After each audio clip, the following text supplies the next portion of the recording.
క్రైస్తవ్యాన్ని కించపరిచేది బాగా నచ్చిందా? లేకపోతే ధర్మం గురించి చెప్పడం బాగా నచ్చిందా? క్రైస్తవాన్ని మేము ఎక్కడ కించపరచట్లేదండి. ఓకే, ఉన్నది చెప్పాము అక్కడ. ఓకే. ఓకే, హిందూ ధర్మం గురించి చెప్పడంలో మాకు చాలా ఆనందంగా ఉంది. అంటే చాలా మంది ఏమంటారంటే జీసస్ని నమ్ముకుంటే మీరు ఉన్నత స్థానానికి వెళ్తారు, లేకపోతే ఉన్న వాళ్ళు అయిపోతారు, మీకు నమ్ముకుంటే అప్పులు పాలు పోతాయి, మీకు అంత అధికమైన ఆస్తి సంపద వస్తుంది, ఇలా నమ్మిస్తున్నారు జనాలని. ఒక్కసారి బ్యాప్టిజం తీసుకున్నారంటే వాళ్ళ పాపాలని క్షమించబడతాయి కదా కదా. మరి ఎందుకు మరి పాపి నేను మళ్ళీ ప్రార్థన చేసుకోవడం నేను అడుగుతున్నా.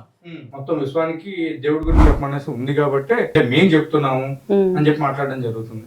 సో దాని గురించి మీరేమంటారు? భగవద్గీతలో మాకేం చెప్పారంటే మన హిందూ ధర్మం గురించి ఇష్టం వచ్చినట్టు మాట్లాడితే మాకు మనధర్మ శాస్త్రంలో ఆడవారిని కించపరిచినట్టు ఉన్నాయా లేదా? సరే ఒక నిమిషం అండి. వేదాలు చదవనిచ్చే వాళ్ళ చదవని నేనేమన్నానంటే ఎందుకంటే మాకు తెలుసు అది ఆమె దొంగ ఫేక్ అని మేమే ఒప్పుకుంటాం కదా. ఇది మేము ఒప్పుకుంటున్నాం, ఇది సనాతన ధర్మం. క్రైస్తవులు ఏంటంటే వాడు తాగి చచ్చిపోయినా ఒప్పుకోండి, ఆ దొంగని మేము ఒప్పుకుంటాం 100%. కానీ వాళ్ళు దొంగను ఒప్పుకోవట్లేదు, ఎందుకంటే వాళ్ళు దొంగలు కాదు. ఇప్పుడు భారతదేశాన్ని ముక్కలు చేయమన్నటువంటి వాళ్ళలో క్రైస్తవులు ముఖ్యులు అనే దానికి మీరేమంటారు? అది అప్పటి నుంచి ఉన్న వాళ్ళే కదా. ఇప్పుడు భారతదేశం 3 భాగాలుగా విడిపోయినప్పుడు ఆంగ్లేయుల హస్తం లేదా? ఇప్పుడు కూడా ఉంటుంది అంతే. ఆంగ్లేయులు అంటే ఈ క్రైస్తవులు మొత్తం ఆంగ్లేయానికి సంబంధించిన వాళ్ళు. ఎందుకు వాళ్ళు భారత మాతకి చేయనరు, ఇజ్రాయెల్ మాత్రం నా మొగుడు అంటారు. అంటే ఇజ్రాయెల్ అంటే యేసు అక్కడ పుట్టాడు కాబట్టి యేసే నా ప్రియుడు మొగుడు, ఇజ్రాయెల్ మొగుడు అవుతాడు, కానీ భారతదేశం మాత్రం మాత అవ్వదు. వాళ్ళు అలా ఎవరైనా అంటారు కదా, యేసు నా ప్రియుడు, అప్పుడే పొద్దున తండ్రి అవుతాడు, రాత్రి మొగుడు అవుతాడు. ప్రతి ఒక్కటి కూడా ఖచ్చితంగా క్రైస్తవ్యం ముడిపడి ఉంటుంది. అంతెందుకు సంఘం శరణం గచ్చామి అని అంబేద్కర్ గారు అనలేదు. మరి ఎందుకు అనలేదు? వాళ్ళ పూర్వజన్మ కర్మలు కొన్ని కాలిన తర్వాత నా దగ్గరకు వస్తారు, అప్పటిదాకా మీ పూర్వజన్మల కర్మలు నా మాటలు మీరు ఇప్పటి వరకు విన్నారు అని అంటే కొంచెం కాలిపోయి ఉంటాయి.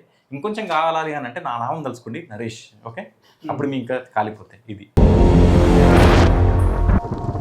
హాయ్ హలో నమస్తే, నేను మీ యాంకర్ నాగేంద్రని. ఈ రోజు మన ఐరా మీడియాలోకి మోక్ష ధర్మ ఛానల్ నుంచి నరేష్ గారు అండ్ సుధా గారు రావడం జరిగింది. సో ఈ రోజు మనం చేయబోయే ఈ ఇంటర్వ్యూలో దురాచారాలు అనొచ్చు, లేకపోతే అనాచారాలు, అరాచకాలు అనేసి కూడా చాలా మంది మాట్లాడుతున్నారు. వాటి గురించి డైరెక్ట్ గా మనం వాళ్ళని అడిగి తెలుసుకోవాలి. ఎందుకంటే ధర్మాస్ గురించి వీళ్ళు ఏదైతే పాటుపడుతున్నారో సో దానికి సంబంధించి ఇవి కూడా ఉన్నాయనేసి నా దాని ప్రకారం మాట్లాడబోతున్నాను. Welcome to Aira media. జై శ్రీరామ్. జై శ్రీరామ్. ఎలా ఉన్నారండి?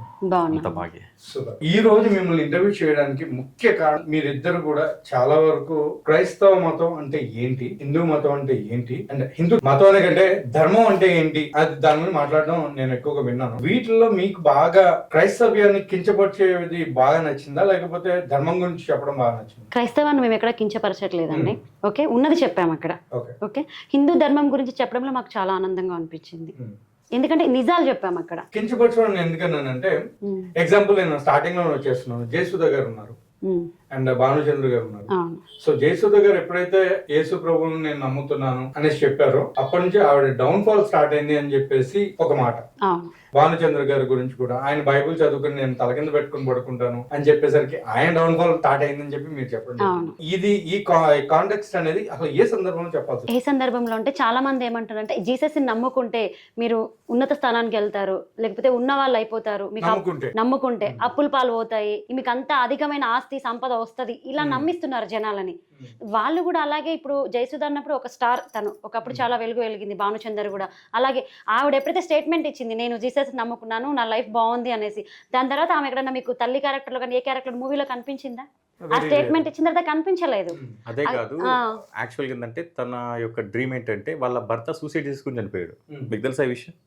తెలుసు, రైట్, ఫైనాన్షియల్. మరి యేసుని నమ్ముకుంటే చాలా మంది ఆర్థికంగా లేని వాళ్ళు కూడా బాగా అవుతారని చెప్తారు కదా. మరి అదే మరి యేసు విషయం అంటే జయసుధ విషయానికి వచ్చేసరికి యేసు ఎందుకు అద్భుతం చేయలేకపోయాడు ఆర్థికంగా? ఇంకో విషయం, తన కొడుకుని ఒక స్టార్ లాగా చూడాలనుకుంది. తన కొడుకుని పెట్టి ఒక సినిమా కూడా ప్లాన్ చేసింది హీరోగా. తన కొడుకు మొదటి మూవీ తోటే బ్యాక్ వెళ్ళిపోయాడా లేదా? వెళ్ళిపోయాడా? మరి యేసు నిజంగా దేవుడు అయితే చాలా మంది ఏమంటారంటే అద్భుతాలు చేసేది లేదు హాలీవుడ్ లో పెద్ద పెద్ద హీరోలను ఎదిగించేది కూడా మా యేసు ప్రభువే అంటున్నారు కదా. మరి ఈవిడ నమ్ముకుంది, యేసుని నమ్ముకున్నప్పుడు మరి ఈవిడ కొడుకుని మరి స్టార్ చేయొచ్చు కదా. మరి జీసస్ చేయలేదు. అతని కెరీర్ కూడా మొత్తం సర్వనాశనం నాకపోయింది. ఇంకా చెప్పాలంటే ఏదైనా టాలెంట్ తో ఆధారపడి ఉంటుంది. అంతే, టాలెంట్ తో ఆధారపడి ఉంటుంది. అది ఈవెన్ మన అంటే హిందూ దేవుళ్ళైనా ఎవరేం చేయలేరు. అవును. అది పూర్వజన్మ సుకృతం కావచ్చు, లేదు అని అంటే అది డిపెండింగ్ ఆన్ హిమ్, అది అతని పైన ఆధారం ఉంటుంది. అలాగని కానీ మన హిందూ దేవుళ్ళు ఎవరు చెప్పలేరు కదా, నేను ఈ రాముని నమ్ముకుంటే నాకు ఇంత డబ్బులు వచ్చింది, నేను ఇలా ఎదిగాను అని ఎవరు చెప్పరు. మేము కష్టపడ్డాం, మా దేవుడు ఆశీర్వదించాడని మనం చెప్పుకుంటాం. బట్ వాళ్ళు అలా చెప్పలేరు. నేను అదే కాకుండా నమ్ముకుంటేనే. భానుచంద్రని తీసుకోండి, మార్షల్ ఆర్ట్స్ అతనికి తెలుసు. భానుచందర్ భానుచందర్ గారిని తీసుకోండి, అతనికి మార్షల్ ఆర్ట్స్ తెలుసు. ఓకే, ఇప్పటికి కూడా ఇప్పుడు అర్జున్ ఉన్నారండి, అర్జున్ హీరో, అతను హనుమాన్ భక్తుడు, అతనికి గోశాల కూడా ఉంది. అతన్ని చూడండి, ఇప్పుడు అతని కెరీర్ ఎలా ఉంది, హీరో కాకపోయినా అతను హీరో అంతా స్టార్డమ్ ఉంది. సేమ్ అతనితో పాటు పోటీ పడగల ఒకే వ్యక్తి ఎవరు అని అంటే భానుచంద్ర గారు అప్పట్లో. ఇంకా చెప్పండి, మార్షల్ ఆర్ట్స్ అతనికి ఎక్కువ వచ్చు. మరి అతను దాని తర్వాత అసలు ఏముందని, ఎందుకంటే యేసు అనేవాడు ఎప్పుడు వస్తాడో లోపల ఉండే ఒక వీరత్వం, ధీరత్వం, శూరత్వం అనేది చచ్చిపోతాయి, నపుంసకత్వం వస్తుంది. దానికి ఉదాహరణ భానుచంద్రే, చూసుకోండి మీరు కావాలంటే. అంటే ఇప్పుడు యేసు నమ్ముకున్న ప్రతి ఒక్కరు కూడా నపుంసకులు. నేనేమన్నా నపుంసకత్వం అన్నా, నపుంసకం అనట్లేదు నేను. నపుంసకత్వం అతని బాడీ శాంతి ఇలా వచ్చేస్తుంది. మీరు చూడండి, మీరు ఎవరిదైనా వాడి ఫేస్ లో కళ ఉండదు. అదేంటంటే క్షమించమన్నాడు దేవుడు, ఎనకం చేసినా క్షమించమని చెప్పాడు. ఎందుకనంటే మా వాడి బొల్లతో గుడిపించుకున్నాడు, మీరు కూడా గుడిపించుకోండి అంతే. యేసు కూడా ఏం చెప్తున్నాడంటే, మిమ్మల్ని సమాజ మందిరంలోకి ఈడ్చి కొడతారు, ఆయన కొట్టించుకుంటారా, ఉమ్మిస్తారు, ఉమ్మించుకుంటారా అని చెప్తున్నాడు. ఎవడైతే ఊపించుకుంటాడో కొట్టించుకుంటాడో వాడు క్రైస్తవుడు నా దృష్టిలో. అంతే. అందుకే అంత కాకపోయినా వీళ్ళు కనీసం మంచి అని అనుకోవచ్చు కదా. ఎందుకంటే ఇప్పుడు కుడి చెంప మీద కొడితే ఎడం చెంప చూపించమని చెప్పి బైబిల్ రాసిందని కూడా చెప్తున్నారు కదా. అయితే ఇప్పుడు మొన్న టెర్రరిస్ట్ దాడులు జరిగాయి, ఓకే, చంపించేసుకున్నాము, ఇంకో 200 మంది చంపించుకోవాలా, మనం చంపించుకోవాలా, చంపించుకోవాలంటున్నా. మరి క్రైస్తవ ప్రకారం అదే చేయాలి కదా. అందులో కూడా మరి క్రైస్తవుడు ఉన్నాడు కదా, ఇందులో ఆ దాడిలోనే క్రైస్తవుడు కూడా చనిపోయాడు. అసలు క్రైస్తవుడు అంటే ఎవరు? ఇప్పుడు సరే, ఇప్పుడు మీరు అన్నారు కదా, ఒక చెంప కొడితే ఇంకో చెంప. ఇప్పుడు మీరు క్రైస్తవుడు అన్నారు కదా, వాళ్ళు ఏం చేయాలి మరి? ఇప్పుడు క్షమించేసేయాలి, యుద్ధం వద్దు అని వాళ్ళతో స్టేట్మెంట్ ఇప్పించండి. లేదంటే మా వాడిని చంపిన వాడు మేము క్షమిస్తున్నాము, క్షమిస్తున్నాము, మా వాడు పరలోకంకి వెళ్ళిపోయాడు, వాడు కూడా మనసు మారాలి, నేను ప్రార్థన చేస్తామని వాళ్ళ కుటుంబంతో నేను చెప్పించండి. చెప్పిస్తారు అట్లా? వాళ్ళు చెప్పారు అట్లా? చెప్పినట్టయితే ఇంకేం క్రైస్తవులు వాళ్ళు అంతదాకా ఎందుకు? ప్రవీణ్ పగడాల తాగి యాక్సిడెంట్ చనిపోతేనే వాళ్ళ వైఫ్ చెప్పారు కదా, ప్రవీణ్ పగడాల గారి వైఫ్ చెప్పారు ఫర్గివ్. అవును, అది ఎప్పుడు చెప్పారు? చచ్చిపోయి వెంటనే చెప్పింది ఆవిడ. అది కదా కావాల్సింది. ఎందుకంటే భర్త గురించి షీ నోస్ అబౌట్ హిమ్. ఆమెకు తెలుసు నా భర్త తాగుబోతు అని చెప్పి. అందుకే నీకు దండం పెడతారు, రే చచ్చిపోయాడు చచ్చిపోయిందా, కనీసం ఏదో ఇన్సూరెన్స్ డబ్బులు వస్తే ఆవిడ అనుకుంది. కానీ అజయ్ బాబు గారు చిన్న చిన్న బచ్చగాడు, ఇప్పుడు ఆడ బచ్చగాడు, వాడి కింద ఈడి బచ్చగాడు. ఓకే, వీళ్ళందరూ ఏం చేస్తారు పాపం, వచ్చే ఇన్సూరెన్స్ డబ్బులు కూడా రాకుండా చేసి పడేస్తారు. ఆమెకు తెలుసు, అరే తాగి చచ్చిపోయాడు రా బాబు. అందుకే మీరు వీడియోలో ఎవరినైనా సరే, క్రిస్టియన్ పిల్లలు ఎవరినో మరి కబడ్డీ అని సండే స్కూల్లో ఆడిపించేదానికి బకాడి ఆన్ ద హైవే అని కరుణాకర్ గారు ఒక టైటిల్ పెట్టారు. నెక్స్ట్ ఒకవేళ మూవీ నిజంగా వస్తే చాలా బాగుంటది, ఎందుకంటే గమ్యం కంటే సూపర్ హిట్ అవుద్ది. గమ్యం సినిమాలో ఇద్దరు వెళ్తారు అనమాట, బట్ ఇక్కడ ఏంటంటే ఇద్దరు కూడా వెళ్తారు. ఒకటి ఏంటంటే ప్రవీణ్ ప్లస్ దాంతో పాటు ఒక బ్రాండ్, ఏదో ఒక బ్రాండ్, అంటే అతనితో పాటు ప్రయాణం చేస్తుంది ఆ బ్రాండ్ కూడా. సో బకాడి అని చెప్పారు నాకు, అదని అసలు ఇంతవరకు నేను చూడలేదు, ఇంకెన్ని బ్రాండ్స్ ఉంటాయో తెలియదు. నిజంగా అలాంటి సినిమా వస్తే ఐ ఎంజాయ్. ఒకవేళ నిజంగా వస్తే అంటే మీరు అనేది బ్యాక్ సైడ్ వేరే బైక్ వేసుకుని ఎమ్మడి పడుతుందా లేదు, ఒక బ్రాండ్ ఏదైనా, ఇప్పుడు బకాడి అని ఒక బ్రాండ్ ఉంది కదా, అతనితో పాటు జర్నీ చేస్తుందా లేదా? ఒక మందు బ్రాండ్ అతనితో పాటు జర్నీ చేస్తుంది అనమాట ఈ సినిమాలో. ఓకే, ఏదైనా ఒక మందు అలా ఆయన తాగలేదు, అదంతా కూడా కల్పితం. కొంతమంది ఛానల్లో అదే పని ఒకటి చెప్పారు, ఏంటంటే ఈ డేట్స్ చూడండి, ఈ టైమింగ్ చూడండి, ఇక్కడ బ్లాక్ గా వచ్చిందని చెప్పేసి చూపించడం జరుగుతుంది. అవన్నీ అలా పని ఉంది, అలా టైం ఉంది కాబట్టి చెప్తున్నారు, మాకు టైం లేదు కాబట్టి మేము దాన్ని నేర్పించాల్సిన అవసరం లేదు. మీకు దీనికి ఒక చిన్న ఎగ్జాంపుల్ చెప్తానండి నేను.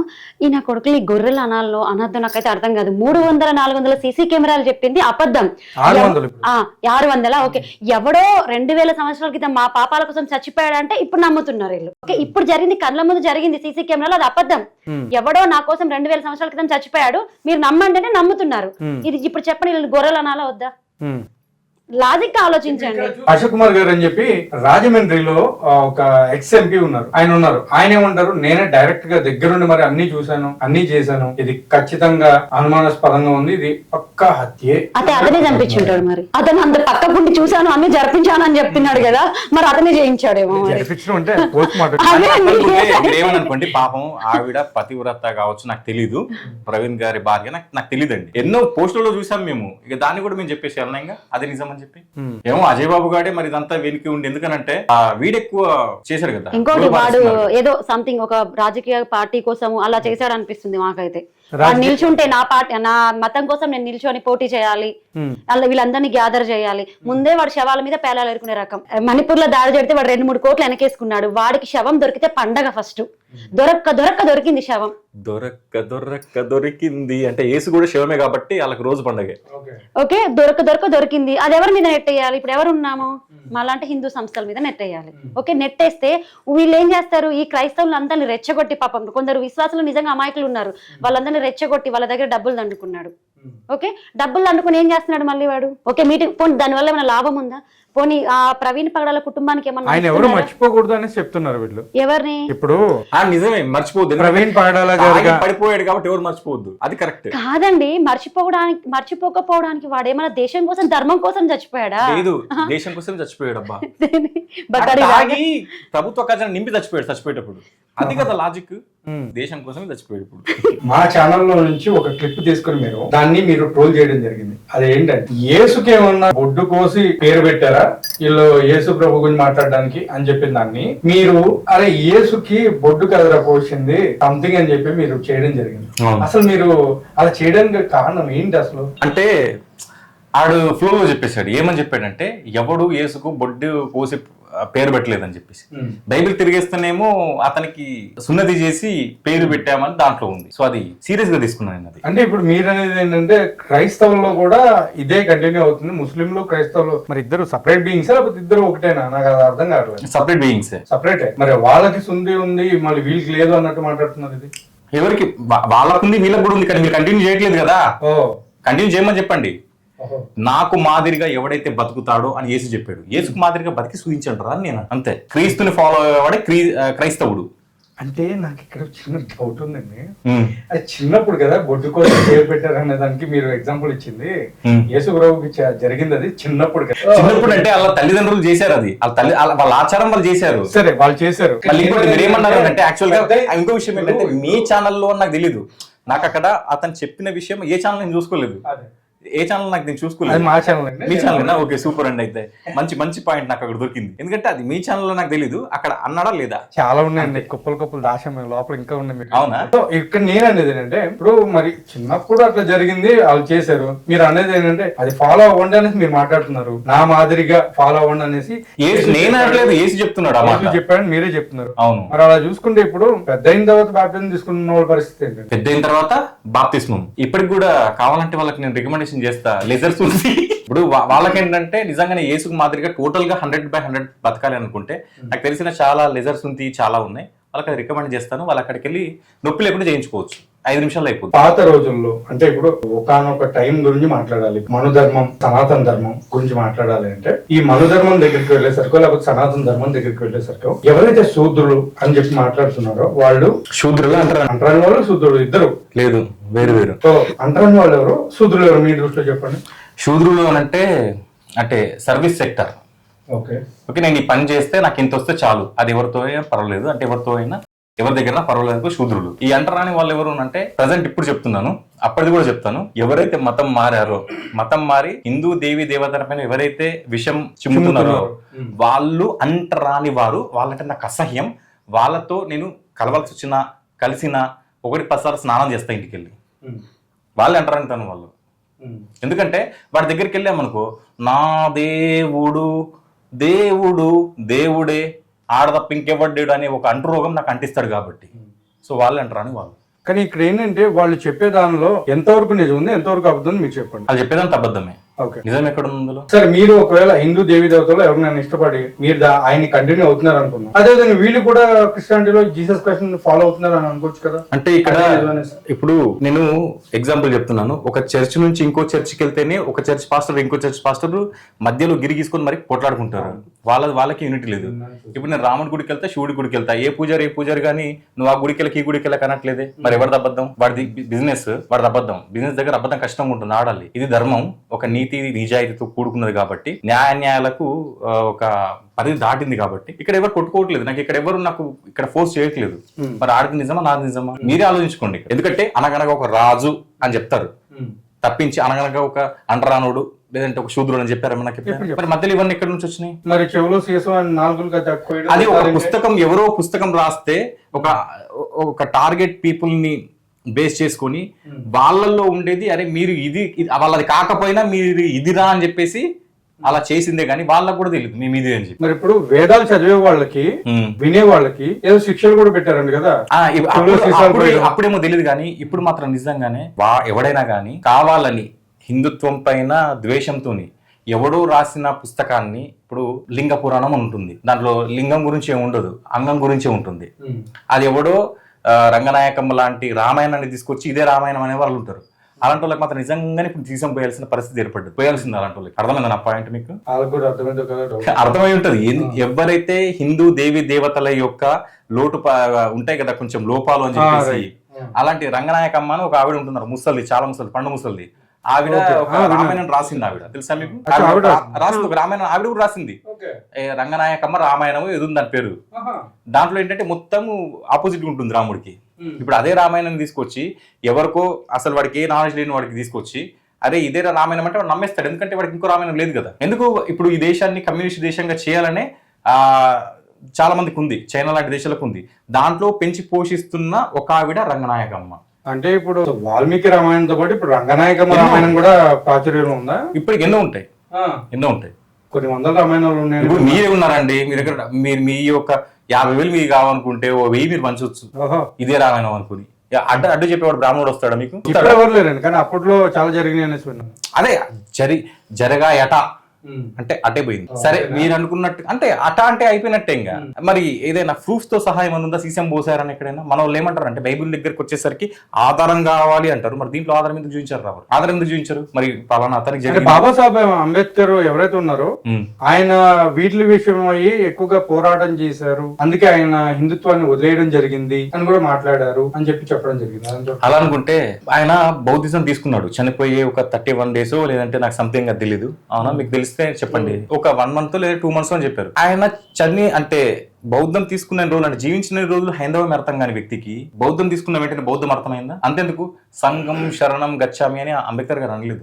మరి ఎందుకు అనలేదు అంటే ఈయన గారి కోసం బౌద్ధిజం అనే వాళ్ళ రూల్స్ మనం మార్చుకోలేదు. మరి ఆ సంఘం శరణం గచ్చామి తీసేయమని చెప్పి ఈ అంబేద్కర్ గారే చెప్పారు. మరి చెప్పినప్పుడు మరి వాళ్ళు తీసేయాలి కదా, ఎందుకు తీసేయలేదు? మరి సరే అక్కడ నచ్చక నువ్వు ఇక్కడ వచ్చావు, ఇక్కడ వస్తే మరి దీంట్లో సంఘం శరణం గచ్చామి నచ్చలేదు, మరి దీన్ని వదిలిపెట్టి ఇంకో దానికి వెళ్ళిపోతాడు ఆయన. మరి అందుకే ఆయన ఇప్పుడు చనిపోయేటప్పుడు అది తీసుకున్నాడు. అది కూడా ఆయనకు మొత్తం బౌద్ధిజం అర్థం కాలేదు. అర్థమైతే కనుక ఖచ్చితంగా బౌద్ధిజాన్ని అక్కడికక్కడ వదిలేసి మళ్ళీ తిరిగి హిందూ ధర్మంలోకి వచ్చేవాడు. అంటే ఆయన చనిపోయే లోపల ఆయన హిందుత్వంలోకి రాలేదంటారా? నాకు తెలియదు అండి ఆ విషయం. ఆయన క్రిస్టియానిటీని తీసుకున్నారు, తీసుకోలేదు, మతం చేంజ్ అయ్యారు అనేసి కూడా విన్నాను. అంటే బౌద్ధం తీసుకున్న తర్వాత మతం చేంజ్ అయినట్టు ఇక్కడ అనిపిస్తుంది. దానికి ముందు కూడా హైందవ్యంలో ఉన్నటువంటి కొన్ని లోపాలను చూసి సరే ఆయన తీసుకోవాలనుకుంటే ఇప్పుడు ఆయన ఎక్కడ చదువుకున్నాడు? మరి అక్కడ మరి క్రిస్టియానిటీ లేదా? మరి అప్పుడేం నమ్ముకోవచ్చు కదా ఆయన. మరి అప్పుడెందుకు నమ్ముకోలేదు? అంటే ఉంటది, DNA లో ఉంటది ఖచ్చితంగా, హిందుత్వం అనేది ఉంటుంది కాబట్టి ఆయన మారలేదు. ఆయన అసలు మతం మారలేదు. మారాలనుకుంటే అప్పుడే మారొచ్చు, ఆయన మారాలనుకుంటే అప్పుడే మారొచ్చు, కానీ మారలేదు. ఎందుకు మారాలంటే DNA ఉంది కాబట్టి. ఇప్పుడు అదే కాకుండా ఏంటంటే ఈ మధ్య కాలంలో జరుగుతున్నటువంటి ఏదైతే కొన్ని దాడులు క్రైస్తవుల మీద హిందువులు చేసేవంటారా, లేకపోతే హిందువుల మీద క్రైస్తవులు చేసే దాడులు అంటారా? ఎందుకంటే హిందువులు అనేటువంటి మతోన్మాదులు క్రైస్తవ చర్చల్లోకి వెళ్లి ఇప్పుడు చిన్నపిల్లలకి ఏదైనా బోధలు చేస్తున్నా, లేకపోతే ఏదో సండే స్కూల్ ఏదో జరుగుతున్నా మధ్యలో దాడులు చేయడం జరిగిందని చెప్పేసి చాలా మంది వాపోతున్నారు. దాని గురించి మీ యొక్క అభిప్రాయం? ఇప్పుడు నిజంగా హనుమాన్ చాలీసా పెట్టి ఒక బ్రాహ్మణుడు హనుమాన్ చాలీసా పెట్టి బ్రాహ్మణులకు పూజ అనుకోండి. బ్రాహ్మణుడు అంటే ఇంకా అది కాదు, కానీ పూజారి అంటే ఇప్పుడు అందరూ చేస్తున్నారు, బ్రాహ్మణ వర్గం ఒకటి చేయట్లేదు. ఒక పూజారి హనుమాన్ చాలీసా పెడితే రండయ్య రండి అని మైక్ లో అర్చన ఎవరు రాడు, కానీ అదే పూజారి ఇంటింటికి వెళ్ళి లాక్కొచ్చి కూర్చోబెడుతున్నాడా? మరి వీళ్ళెందుకు మరి ఇంటింటికి వెళ్ళి లాక్కొచ్చి మరి బైబిల్ చర్చిలోకి తీసుకొచ్చి బైబిల్ ఎందుకు బోధిస్తున్నారు? వాళ్ళు లాక్ రావడం మీరు చూసారా అని చెప్పి ఇప్పుడు నేను అడగాల్సి వచ్చింది. మరి ఇప్పుడు ఒక పాస్టర్ ఉన్నప్పుడు ఎవరి ఇళ్ళకి వెళ్ళాలి? క్రిస్టియన్స్ ఎందుకు? మరి వాడు హిందువుల ఇళ్ళకి ఎందుకు వెళ్తున్నాడు? హిందువుల పిల్లలు ఎందుకు తీసుకెళ్ళి? ఇక్కడ ఒకటి ఏంటంటే వాళ్ళు చెప్పే విధానం ఏంటంటే బైబిల్లో ఉంది దేవుడి గురించి చెప్పమని, ప్రతి ఒక్క ఎట్లా అంటే మొత్తం విశ్వానికి దేవుడి గురించి చెప్పమనేసి ఉంది కాబట్టి మేం చెప్తున్నాము అని చెప్పి మాట్లాడడం జరుగుతుంది. సో దాని గురించి మీరు భగవద్గీత మాకేం చెప్పారంటే మన హిందూ ధర్మం గురించి ఇష్టం వచ్చినట్టు మాట్లాడితే మక్కలు ఇరగదన్న మనం మనకు ఒకటే లైన్ చెప్తారు, అదేంటి అహింస అహింస పరమో ధర్మః. అహింస కానీ భగవద్గీతలో లేదు అది. వేదాలు. అది వేదాల్లో ఉందంటారు కానీ అది నాకు ఎందుకంటే నేను ఎప్పుడు 3 వేదాలు పట్టుకొని తిరగడానికి నా దగ్గర నేను కాదు కాబట్టి అది రిఫరెన్స్ అడిగారు మళ్ళీ. మరి నేను అదే చెప్తున్నాను, మా హిందువులు జోలికి వచ్చిన మమ్మల్ని మొత్తం మాటలన్నా మాకు కూడా చెప్తున్నారు, మా గ్రంథాలు మా వేదాలు ఇంత మాకు క్లియర్ కదనమని చెప్తున్నారు. అదే పని చేసాం కదా. ఇప్పుడు నేను వాళ్ళు క్రిస్టియన్స్ ఇంటికి వెళ్ళి చెప్పుకోమను, మేమేం అనట్లేదు. మా హిందువుల దగ్గరకు వచ్చి మతాలు మార్చినప్పుడే మేము ఇన్వాల్వ్ కావాల్సింది వస్తుంది, ఎందుకంటే మారిన వాళ్ళంతా హిందువులు. అసలు యాక్చువల్ గా మీరు అడిగిన ప్రశ్న కరెక్టే కానీ సమాధానం రాంగ్ వస్తుంది, నాకు మనసు ఒప్పుకోవట్లేదు. చెప్పండి మరి మీరు.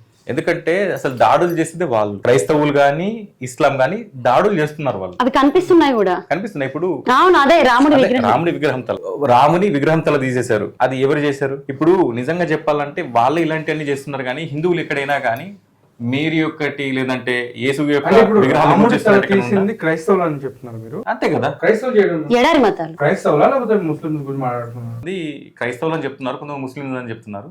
దానికి ఇంకా క్లారిటీ రావట్లేదు. అందుకే ఎడారి మతాలు అని చెప్పేసింది. ఇప్పుడు ఎడారి మతాలు అని మాట్లాడితే అసలు హిందుత్వం అనేది ఒక ఎడారి మతం అని మాట్లాడుతున్నారు, దాని గురించి మీరేం చెప్తారు? ఎవడు ఎర్రిపప్ప గడి చెప్పాడా? వాడే చెప్తాడు, ఇంకెవడు చెప్పాడు? వాడి పేరు ఎర్రిపప్ప అనేసాను, ఎర్రప్ప అనమాట ఆడి పేరు. ఆడు చెప్పాడా ఎడారి మతం అని? వాడు చూసాడా? క్లియర్ కనిపిస్తుంది, క్రైస్తవం ఎడారి మతం, ఇస్లాం ఎడారి మతం అని. ఇరాన్ నుంచి వచ్చిన మతమే హిందూ మతం అని మాట్లాడుతున్నారు కదా. మరి అక్కడ ఎందుకు లేదు? మరి మక్కలో ఎందుకు మరి క్రైస్తవ ఇస్లాం ఉంది? నిజమే కదా అది ఇరాన్ నుంచి వచ్చింది హిందూ మతం అయితే మరి ఇరాన్ లో ఉండాల్సింది ఏంటి? మక్కా మసీదుని ఏం చేద్దామంటే మక్కేశ్వరాలయం చేద్దాం మరి. అదే అని కూడా చాలా మంది చెప్తున్నారు కదా. అదే మరి అంటే మరి అక్కడ నుంచి వస్తే మరి ఇవే ఆనవాళ్ళు అక్కడ ఉండాలి కదా. అంటే మనుషులే ఉండాలి కదా. మరి ఎక్కడ ఉన్నారు అక్కడ మనుషులు? కానీ నిజం చెప్పాలంటే ఇప్పుడు చాలా మంది ముస్లిమ్స్ కూడా హిందువులది అంటే ఇప్పుడు మనం భారతదేశంలో ఉన్నటువంటి ఏదైతే ఉందో ఆ సనాతన ధర్మాన్ని వాళ్ళు చాలా వరకు ఏకీభవిస్తున్న వాళ్ళు కూడా చాలా మంది ఉన్నారు కదా మన ముస్లిమ్స్ లో. అలా చూసుకుంటే ఎందుకంటే వాళ్ళు లిటరల్లీ భగవద్గీత గురించి వాళ్ళే మాట్లాడుతున్నారు, అట్లాంటి వీడియోస్ కూడా బయటకు వచ్చినాయి. అది ఒక జై శ్రీరామ్ అని ఒక ముస్లిం కూడా అసలు ఎట్లా అంటే ఒక గొంతెత్తి చెప్పడం కూడా జరిగింది, అట్లాంటి వీడియోస్ కూడా ఉన్నాయి. ఒక్కోసారి బొట్టు పెట్టి చూపించండి చాలు, నాకు ఇంకేం అవసరం లేదు. టోపు తీసి బొట్టు పెట్టించండి చాలు, ఏం అవసరం లేదు. ఇంకొకటి అంటే మేము చెప్పట్లేదండి ప్రతి ముస్లిం ఉగ్రవాదం మేము చెప్పట్లేదు, కానీ ఉగ్రవాదులు అందరూ ముస్లింలే, అది మనకు క్లియర్ గా కనిపిస్తుంది అక్కడ. సరే మీరు అన్నారు కదా, ఆ టోపీ తీసేసి బొట్టు పెట్టించండి చాలు, నమ్ముతారు అంతే, ఇంకేం అవసరం లేదు. నమాజ్ మానిపించేసి గుడిలోకి తీసుకురండి. అలా ఎవరైనా కావాల్సింది ప్రాక్టికల్ కూడా కావాలి. ఒక తను పెట్టుకుంటుంటే గోవుని జాతీయ జంతువుగా ప్రకటించండి, భగవద్గీతను జాతీయ గ్రంథంగా ప్రకటించాలి. నేను నమ్మను, నేను అసలు నమ్మను. మన వాళ్ళు నమ్మడానికి కూడా సిద్ధంగా లేదు. ఊసర వెలుగులు అవన్నీ. ఎందుకంటే అలా నమ్మించే గత కొన్ని సంవత్సరాలుగా మన హిందువుల మీద, హిందూ దేశం మీద దాడి జరుగుతూనే ఉంది. ఒకవైపు దాడి జరిగినప్పుడు ఇంకోవైపు వీళ్ళని చూపించడానికి, అంతే, ఆ దాడిని మర్చిపోవడానికి, అంతే, ఇంకంతకు మించి ఇంకేం లేదు. డైవర్ట్ చేసుకోవడానికి మన మైండ్ని. అతని పేరు పాదబస్తీలో ఉంటాడు అనుకుంటా, అతని పేరు ఏదో ఉంది. మీరు అన్నారు కదా జై శ్రీరామ్ అంటాడు అని చెప్పేసి. అవును అంటాడు. ఏమన్నా టోపీ తీసి పెట్టించండి, అతను బొట్టు పెట్టించండి, అప్పుడు కదా ఒప్పుకోవాల్సింది. గుళ్ళోకి రావాలి, తీర్థం పట్టాలి, ప్రదక్షిణలు చేయాలి. నేను అంటాను జై శ్రీరామ్ అంటాను, కానీ గుళ్ళోకి వచ్చాను అంటే నాలుగు పడిపోతుంది. గుళ్ళోకి వచ్చి అంటే లాజిక్ కదా. నువ్వు జై శ్రీరామ్ ఎక్కడన్నా అది అతనే కాదు, ఈ విపి రెడ్డి, వాడి పేరు విజయప్రసాద్ రెడ్డి, అతను కూడా ఇక్కడ కూర్చొని స్టూడియోలో జై శ్రీరామ్ అంటాడు. తర్వాత ఏం చేస్తున్నాడు? మన హిందువులే తిడుతున్నాడు. ఇప్పుడు ఎవరు విపి రెడ్డి అలాంటి వాళ్ళు జై శ్రీరామ్ అంటే ఫస్ట్ గుళ్ళోకి వచ్చి వంగి నా కాళ్ళకి నమస్కారం పెడితే కానీ నేను నమ్మను. ఓకే, ఇప్పుడు విజయప్రసాద్ రెడ్డి గారు వచ్చి మీ కాళ్ళకి నమస్కారం పెట్టి జై శ్రీరామ్ అప్పుడు నమ్ముతా. ఎందుకని అడిగారు అంటే అప్పటి వరకు కూడా వాళ్ళని నమ్మడం కాదు కదా. ససేమేర్ ఎందుకంటే అతను ఎప్పుడైతే నా కాళ్ళకి నమస్కారం పెడుతున్నాడో వెంటనే ప్రతి నమస్కారం నాది ఉంటుంది ఆయన కాళ్ళకి. అది కదా మన సనాతన ధర్మము. నమస్కారానికి సంస్కారం. వాళ్ళు కాలు మొక్కరు, నీకు తెలీదా? కాళ్ళు పట్టుకునే రకమే నాకు తెలుసు, లాగిపడే రకమే. కానీ గుళ్ళోకి రావాలంటే ఫస్ట్ వాడి ధైర్యం సరిపోదు. కాలు మొక్కరండి, ఎందుకంటే వాళ్ళ దేవుడికి తప్ప ఎవరికి నడుము వంచి నమస్కరించారు. వాళ్ళు నడుము వంచారు, వాళ్ళు మోకరిల్తారు. రైట్, మోకరిల్తారు. Spelling mistake. అంటే ఇప్పుడు మోకరిల్లి మీకు విపి రెడ్డి గారు మోకరిల్లం కాదు, నమస్కారం చేయండి, సాష్టాంగ నమస్కారం. శాస్త్రం డైరెక్ట్ పుడుకోబెట్టేద్దామని. పడుకోబెట్టేయాలి, ఎందుకంటే ఇన్ని రోజులు మోకాల మీద ఉన్నాడు కదా, పడుకోబెడదాం. సో మరి అది విజయప్రసాద్ రెడ్డి గారు చూసి మీ వీడియోని కనుక లైక్ చేసి షేర్ చేస్తారని అనుకున్నాం. సో నరేష్ గారు అండ్ సుధా గారు, ఇప్పుడు సనాతన ధర్మాన్ని ఫాలో చేయొచ్చు అంటారా, చేయకూడదు అంటారు? మనం ఉన్నది సనాతన ధర్మంలో, మళ్ళీ ఫాలో చేయొచ్చా అంటున్నారేంటి? సనాతన ధర్మాన్ని, అందులో ఉన్నటువంటి మనోధర్మాన్ని చూసుకుంటే అందులో చాలా వరకు ఆడవాళ్ళకి చాలా వ్యతిరేకతలు చాలా ఉన్నాయని కూడా మాట్లాడడం జరిగింది. నేనేం పాస్ అనట్లేదు. పిల్లల దగ్గరికి వెళ్తే క్రీస్తు సంఘము విద్యార్థి దగ్గరికి వెళ్తే వాడికి బైబిల్ మొత్తం నోటెడ్ ఉంటుంది. వాడికి 15 సంవత్సరాల లోపు మొత్తం వాడికి నోటెడ్ ఉండిపోద్ది. మరి మనధర్మం మనకెక్కడ ఉందని? మన దగ్గర భగవద్గీత సరిగ్గా లేదు. ఇప్పుడు మీరు అనేది ఏంటి? భగవద్గీత కానీ ఏ గ్రంథం అయినా సరే ఉంటే దాన్ని చదువుతూ ఉండాలి, లేకపోతే ఫాలో అవ్వాల్సిన అవసరం లేదు అంటారా? లేకపోతే ఫాలో అంటారా? నేనేమంటున్నాను, మనుధర్మం అనేది ఎక్కడ ఉంది అంటున్నాను నేను. మనుధర్మ శాస్త్రం అనేది ఒకటి ఉంది. మనుధర్మ శాస్త్రం అనేది ఒక బుక్స్ ఉన్నాయి, దొరుకుతున్నాయి. అంటే బయట కల్తీ అయిన బుక్స్ అవన్నీ కూడా చాలా ఇప్పుడు కల్తీ అయిన బుక్స్ ఉన్నాయి. అవి అసలు మన ఇంట్లో భగవద్గీత 50 రూపాయలు 100 రూపాయలు భగవద్గీత లేదు.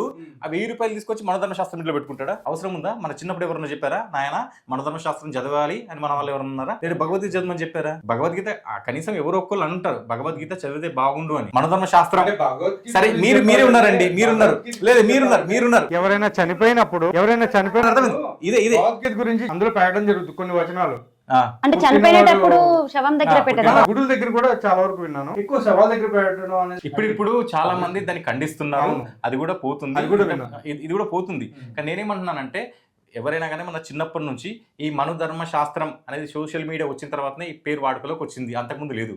మీరు ఎగ్జాంపుల్ మీరు 10th చదివే రోజులు కానీ ఇంటర్ చదివే అసలు ఈ మొబైల్ వాడే రోజుల్లో ఎక్కడైనా మీ ఫ్రెండ్ ఎవరైనా కానీ లేదంటే గుళ్ళో కానీ మనుధర్మ శాస్త్రం విన్నాము మనం. ఇప్పుడు వచ్చేయన్ని అంటే మనుధర్మ శాస్త్రం ఇప్పుడు ఉంది, అప్పుడు లేదు. అంటే ఇప్పుడు మనుధర్మ శాస్త్రం అనే వర్డ్ కూడా ఎందుకు వచ్చింది అంటే అంటరానితనం ఇప్పటికీ ఊర్లలో ఉంది, చాలా చోట్ల కూడా ఇది కంటిన్యూ అవుతుంది. దాని గురించి ఇప్పుడు మనుధర్మ శాస్త్రాన్ని నిరోధించాలో ఫాలో అవ్వకూడదని మాట్లాడడం కూడా జరుగుతుంది. దాని మీద నేను ఈ క్వశ్చన్ మిమ్మల్ని వేయడం. ఓకే, నాకు అర్థమైందండి. ఇప్పుడు ఎవరైతే ఆ ఊర్లో ఉందంటున్నారో మరి అదేదో బయట రోడ్డుకు వచ్చి నగరం నడిబడిన ధర్నా చేసే బదులు వారి ఊరికి వెళ్ళి అలాంటి వాళ్ళు ఎవరు ఉంటే పిల్లను అక్కనో చెల్లునో ఇచ్చి పెళ్లి చేసేసి అది లేదని చెప్పేసి వీళ్ళు ఎక్కడ స్టార్ట్ చేయొచ్చు కదా. మరి అది ఎందుకు చేయట్లేదు?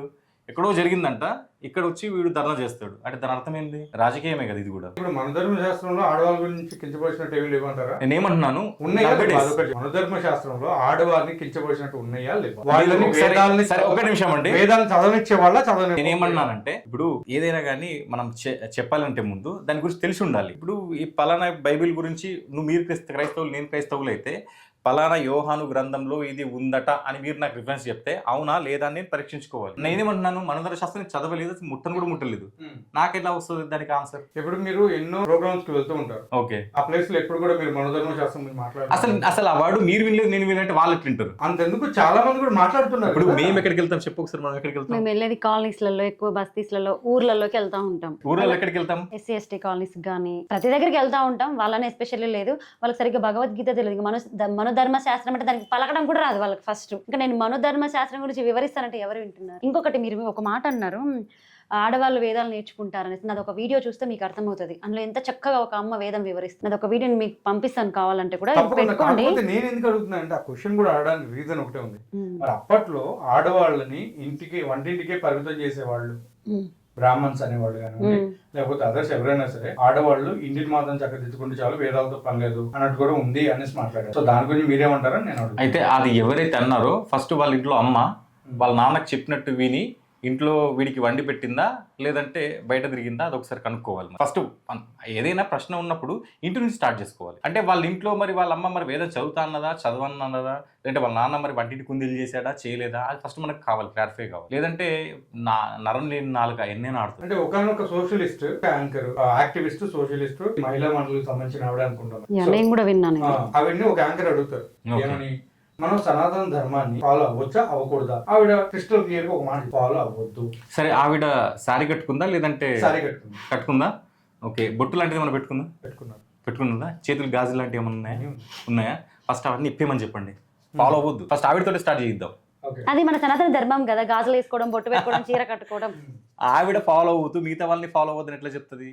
ఇప్పుడు నా హిందూ దేవతల దగ్గరికి వెళ్తే లక్ష్మి లేదంటే సరస్వతి అమ్మవార్లందరికి కూడా చీర ఉంది, గాజులు ఉన్నాయి, బొట్టు ఉంది, మంచిగా ఒక అలంకరణ ఉంది. అలాంటి అలంకరణ మీరు లేనప్పుడు ఆ మాట మాట్లాడండి.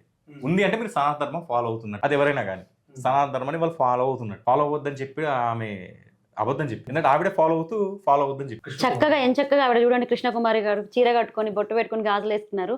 ఆవిడ హిందూగా ఉండి హిందూ సనాతన ధర్మాన్ని పాటిస్తూ మిగతా వాళ్ళకి పాటించాల్సిన అవసరం లేదు అని చెప్తుంది.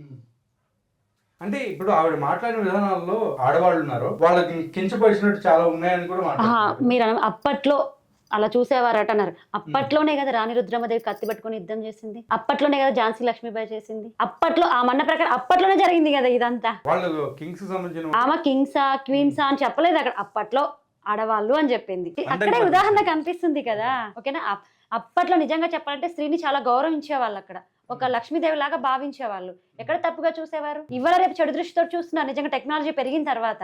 అప్పుడు ఆడవాళ్ళంటే జస్ట్ ఇలా తాకితేనే కాళ్ళు మొక్కి ఎంతో ప్రాధాన్యం ఇచ్చేవారండి. ఆ కృష్ణకుమారినా కన్యాకుమారి నా పేరు, ఆ కృష్ణకుమారి అన్నమాట. ఇప్పుడు ఇంకోటి ఏంటంటే ఆడవాళ్ళకి వేదం నేర్చుకోవద్దు అని అంటే ఫస్ట్ వాళ్ళకి ఇంట్రెస్ట్ ఉండాలి. అసలు ఎవరు ఇంట్రెస్ట్ ఉన్నదో ఎవరు ఇంట్రెస్ట్ లేదు, వీళ్ళు ఏమన్నా లిస్ట్ రాసి పెట్టారా వీళ్ళకి ఇంట్రెస్ట్ ఉంది వీళ్ళు చదవలేదు ఎక్కడున్నాయని ఆధారాలు లేకుండా ఎన్ని వామంటే అన్ని అవుతూనే ఉంటారు. అప్పుడు జరిగిందట అంటే అది పోయినట్టే. అవి ఇంతకుముందు మాట్లాడుకున్నారు, ఆధారంతో మాట్లాడలేదు అన్నమాట. అంటే ఇప్పుడు ఏదైనా సరే ఎవరు ఏం చెప్పినా ఆధారం లేకుండా ఏది మాట్లాడకూడదు. నేను అంటా ఇప్పుడు అంతేందుకు అనడం ఏంటి అసలు, ఇంకా వద్దులేండి. ఎందుకనంటే కాంట్రవర్సీ లాగా అయిపోతాయి. ఇప్పటికే చాలా చెప్పండి ఏమైనా ఉందా? ఏం లేదు. అయితే ఇక్కడ నేను అనేది ఏంటంటే, ఇప్పుడు సనాతన ధర్మంలో రాజకీయ నాయకులు కూడా ఆ ఓటు పెట్టుకుని ఉన్నారు. అదే ఓటు పట్టుకుని ఒక అఘోరి కూడా రావడం జరిగింది. పనికి మాలిన అఘోరి నేను అనొచ్చు కూడా, ఎందుకంటే అసలు అఘోరి వెనకాల ఉన్నది క్రైస్తవులు. ఎంత మాట నిజం అది. సో అంటే ఇప్పుడు మీరు చెప్పే విధానంలో ఎవరైనా సరే ఫాలో అయ్యేది దానిలోనే ఉంది సనాతన ధర్మం అంటారు మీరు. ఉన్నదే సనాతన ధర్మం, అదే ఉండేది. దాన్ని ఎవరైతే అడ్డం పెట్టుకుని ఈ రోజు రాజకీయ నాయకులు కానివ్వండి, లేకపోతే ఇప్పుడు మీరు అఘోరి అన్నారు కదా, ఆవిడ వచ్చినప్పటి నుంచి ఇప్పటి వరకు కూడా నేను ఎక్కడ కూడా ఫేస్బుక్ లో సపోర్ట్ గా నేను కానీ నా భార్య కానీ పోస్ట్ పెట్టలేదు. ఎందుకంటే మాకు తెలుసు అది దొంగ ఫేక్ అని మేమే ఒప్పుకుంటాం కదా. ఇది మేము ఒప్పుకుంటున్నాం, ఇది సనాతన ధర్మం. క్రైస్తవులు ఏంటంటే వాడు తాగి చచ్చిపోయినా ఒప్పుకోవట్లేదు. ఆ దొంగని దొంగ అని మేము ఒప్పుకుంటాం 100%. కానీ వాళ్ళు దొంగని ఒప్పుకోవట్లేదు, ఎందుకంటే వాళ్ళు దొంగలు కాబట్టి. ఇది దానికి దీనికి తేడా. ఇప్పుడు ఎవరైనా కానీ హిందుత్వవాదులు ఎవరైనా కానీ ఈ అఘోరి వెనకాల ఉన్నది ఎవరు చూస్తున్నారు. ఇప్పుడు ఎవరు తమిళనాడుకు సంబంధించిన వాళ్ళు ఉన్నారట, ఇంకెవరో ఉన్నారంట. నాకు తెలిసి వాళ్ళ వెనకాల క్రైస్తవులు ఉన్నారని నాకు ప్రకారంగా అనిపిస్తుంది. చూద్దాం మరి ఏం వెళ్తుందో, ఏం తెలుస్తారు పోలీసు వాళ్ళు చూడాలి. ఇప్పుడు భారతదేశాన్ని ముక్కలు చేయమన్నటువంటి వాళ్ళలో క్రైస్తవులు ముఖ్యులు అనే దానికి మీరేమో ముఖ్యులు ఏంది, అది అప్పటి నుంచి ఉన్న వాళ్ళే కదా. ఇప్పుడు భారతదేశం 3 భాగాలుగా విడిపోయినప్పుడు ఆంగ్లేయుల హస్తం లేదా? ఇప్పుడు కూడా ఉంటుంది అంతే. ఇప్పుడు కూడా ఆంగ్లేయులు హస్తమేనా?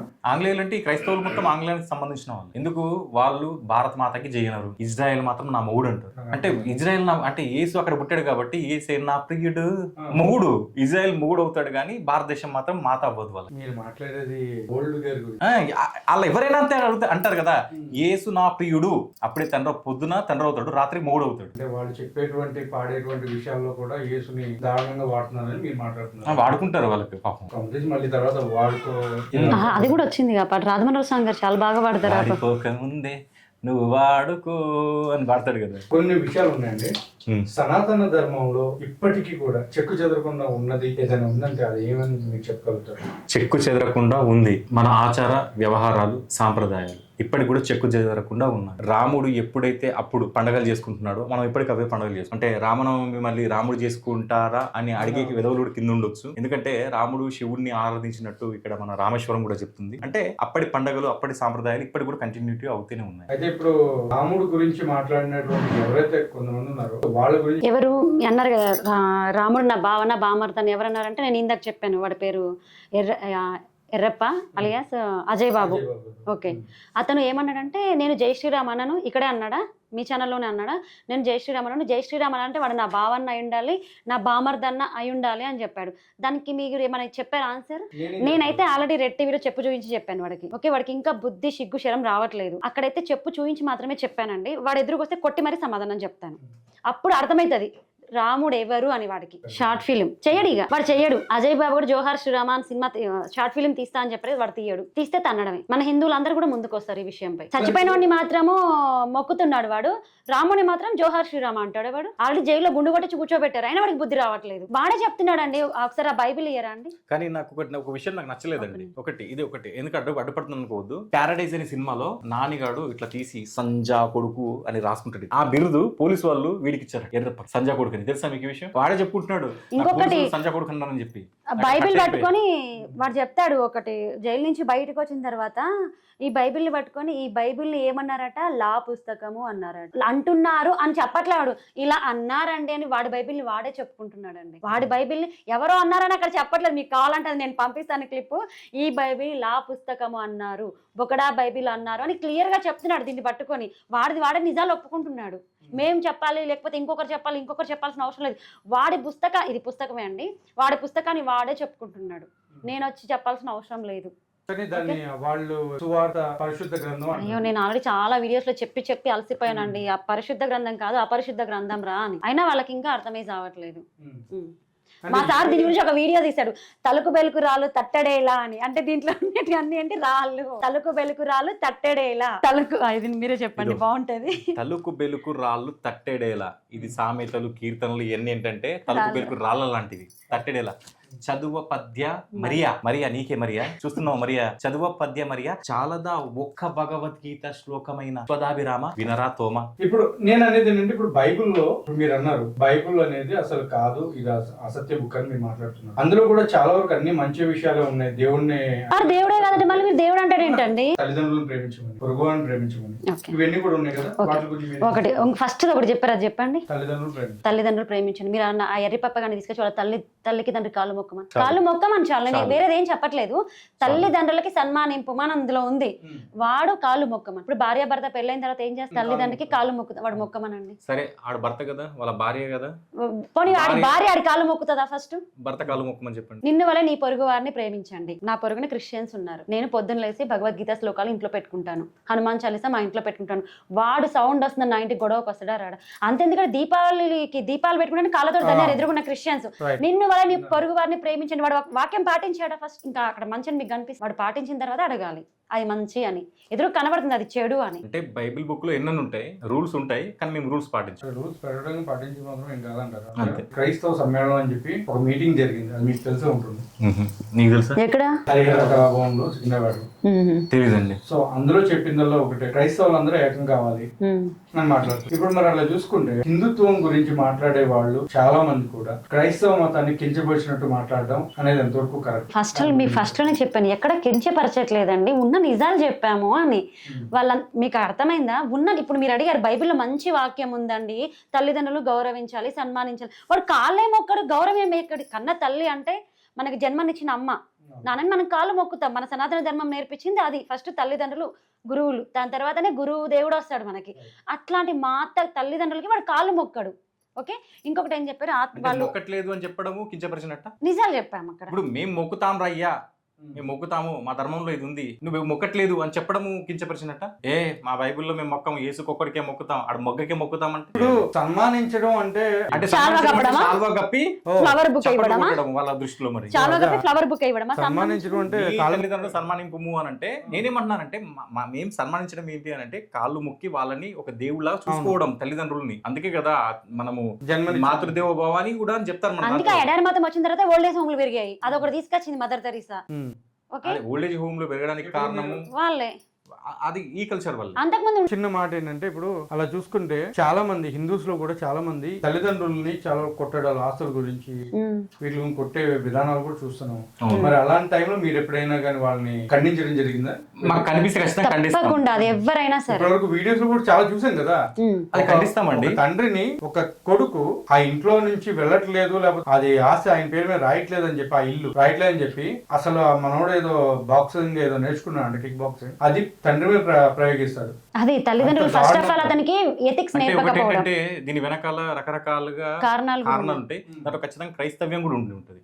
చదువుకున్న స్కూల్ ఒకవేళ మిషనరీ స్కూల్ అయితే ప్రతి ఒక్కటి కూడా క్రైస్తవం ఇంకొకటి మన తల్లిదండ్రులు ఎథిక్స్ నేర్పకపోవడం కూడా ఖచ్చితంగా క్రైస్తవ్యం ముడిపడి ఉంటుంది. అతను ఒకవేళ నిజంగానే ఏదైనా క్రైస్తవ మిషనరీలో చదువుకుంటే, క్రైస్తవ సంబంధించిన స్కూల్లో చదువుకుంటే, వాడు చెప్పింది అటు చేసి చూపించాడు.